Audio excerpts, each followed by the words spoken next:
David Fuentes, periodista y autor del libro Narcos, Ciudad de México. David, gracias por estar con nosotros nuevamente. A ti, Joely, un placer saludarte como siempre a ti y a tu teleauditorio. Yo sé que estás en la nota del día que ahorita te voy a preguntar, pero primero quiero empezar por esta que fue un poquito más temprano. Se trasladaron a 10 de los 14 detenidos en Topilejo con un seguimiento por tierra con el C2, el C5 por aire, una vigilancia y seguridad extrema debido al nivel de interés de estas personas detenidas. Sin embargo, son 10 de 14.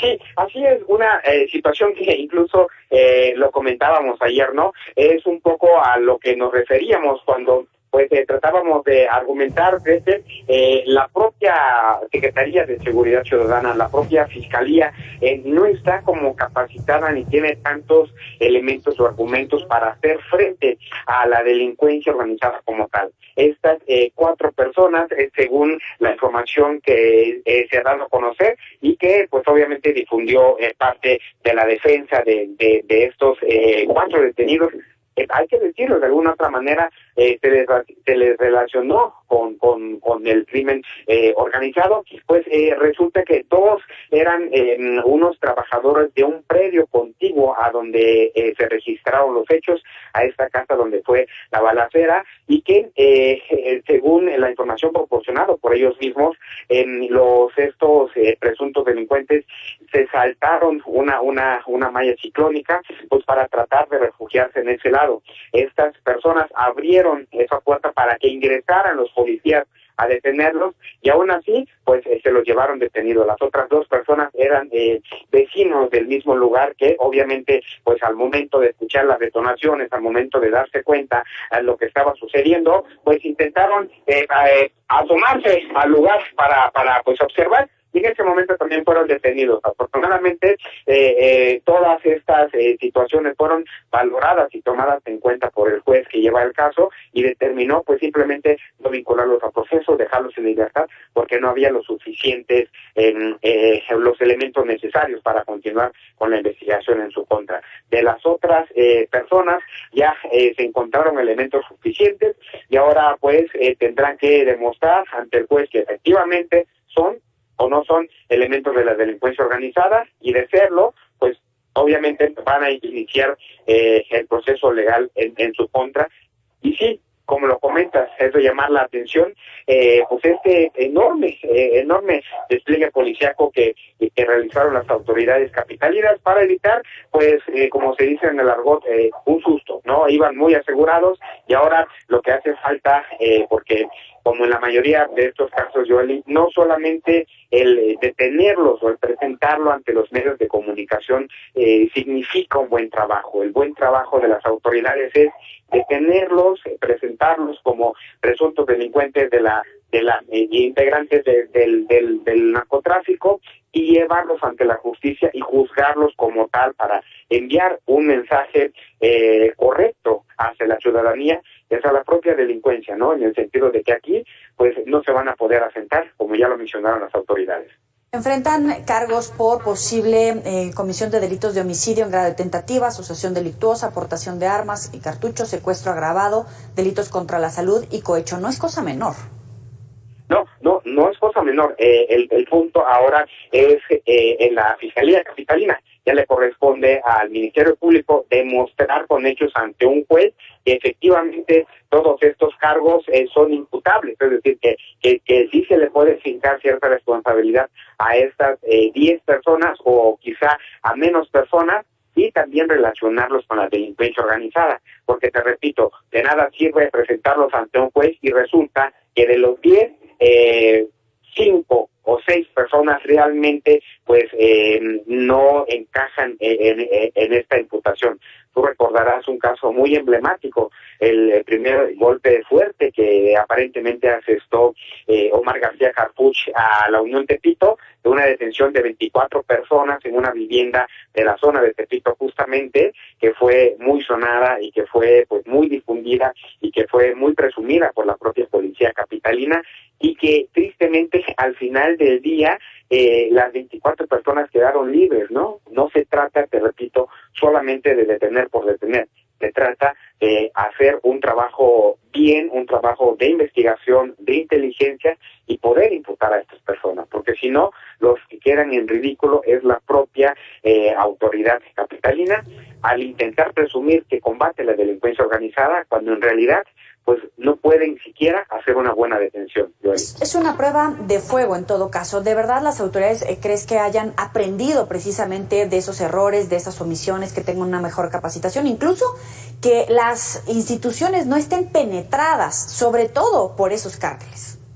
Claro, este es una nueva prueba, es un nuevo reto que tienen las autoridades. Si bien han estado pregonando, hoy incluso se realizó el reporte de incidencia delictiva aquí en la Ciudad de México, donde pues el evento fue encabezado por la jefa de gobierno, Claudia Sheinbaum, estuvo la fiscal, estuvo el secretario de Seguridad Ciudadana, y ahí ellos dejaron en claro que el crimen organizado no se va a centrar en la Ciudad de México. Entonces ahora les compete también demostrar con hechos que hay instituciones fiables, como bien lo comentas, que no están infiltradas, y hay personal capacitado para hacer frente a este tipo de situaciones, porque no es lo mismo el mandar granaderos a a reprimir alguna marcha, posiblemente alguna marcha feminista, alguna marcha de estudiantes, cuestiones muy propias de la Ciudad de México, a tener personal capacitado y preparado para imputar a personas en delincuencia organizada, con todos los cargos que ya mencionaste. Entonces, sí es una prueba de fuego para saber si están capacitados, si están preparados para lo que se viene, Joel. ¿Hay resistencia para admitir la presencia o la operación de cárteles en la Ciudad de México? Porque de repente escuchamos a un García Harfuch ya más entrón y de repente escuchamos un discurso de la jefa de gobierno de la Ciudad de México más contenido. Hay incluso esos contrastes dentro de las propias autoridades, porque no reconocer el problema es precisamente parte del problema. Sí, claro, hay mucha resistencia en aceptar que no solamente está la presencia de la delincuencia organizada aquí en México, que no solamente existen algunos integrantes, como ellos le llaman, de los cárteles transnacionales. Les cuesta aceptar que hay grupos ya criminales importantes asentados y operando en la Ciudad de México. Eso es una situación yo considero más política que como de resultados policíacos, ¿no? Porque nos han hecho creer por mucho tiempo que la Ciudad de México vive en una burbuja donde todo es perfecto prácticamente, ¿no? Donde tenemos un metro de primer nivel, donde tenemos un sistema de transporte público de primer nivel, donde tenemos un sistema de justicia de primer nivel, porque pues es la capital del país. Y tristemente todos esos argumentos, los hechos y la realidad se van cayendo. Lo que sucedió con la línea 12, la situación que está viviendo la línea 1 actualmente, que le están dando mantenimiento porque no le han dado mantenimiento en 50 años, en las situaciones de injusticia que se han registrado en la propia Fiscalía, en las situaciones de corrupción que se han dado dentro de la institución también.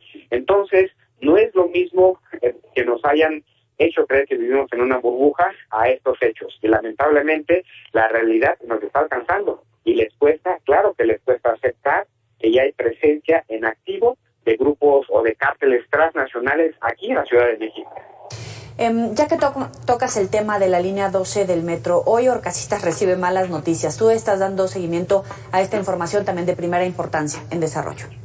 Sí, una situación que también pues pone en evidencia un poquito eso que venimos hablando, ¿no? La falta de preparación de los ministerios públicos, la falta de capacitación de algunos jueces. Hay que recordar que también la Fiscalía y esta administración pues dice que está a favor de las víctimas, ¿no? Sin embargo, las víctimas de la línea 12 a un año, pues realmente no han recibido justicia. No hay una sola persona en la cárcel, no se han terminado de llegar a los acuerdos reparatorios para que ellos puedan, pues precisamente eso, ser compensados por los daños ocasionados, y esta audiencia pues fue cancelada o fue pospuesta por 5 veces consecutivas. Entonces hoy ya no hubo ningún otro argumento, y el abogado de Horcasitas y de otros 5 funcionarios, ya explicó que se logró la imputación, es decir,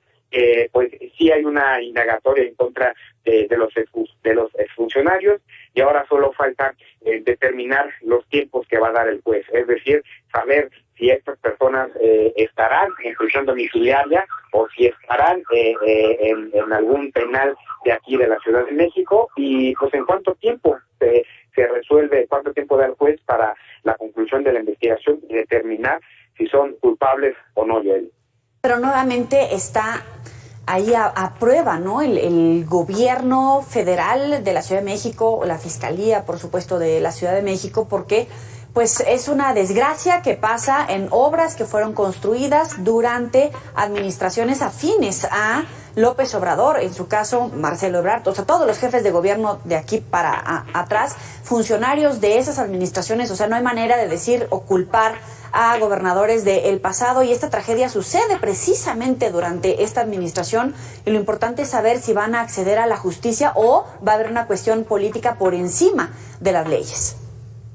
Sí, ese es el tema, y es el tema que están defendiendo y que están cuestionando la defensa principalmente de las víctimas, ¿no? De las personas que lamentablemente perdieron a un ser querido el día de la tragedia, o de personas jóvenes que todavía sufren o padecen las secuelas de este accidente y que lograron sobrevivir, ¿no?